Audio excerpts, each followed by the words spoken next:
Welcome to Learn English Institute. Here, learning English is fun and easy.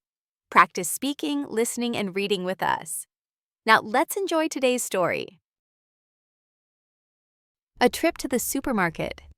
Emma wakes up early on Saturday morning. She needs to go shopping. She writes a list: milk, eggs, bread, and apples.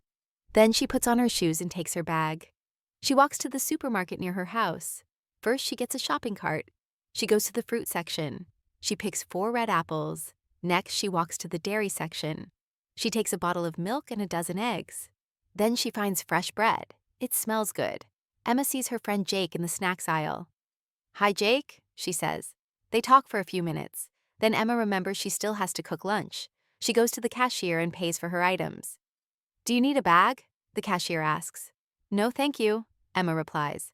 She puts everything in her own bag. She walks home and puts the food away. Then she starts making lunch. Today she will cook scrambled eggs and toast with apple slices. Emma smiles. She likes quiet mornings like this.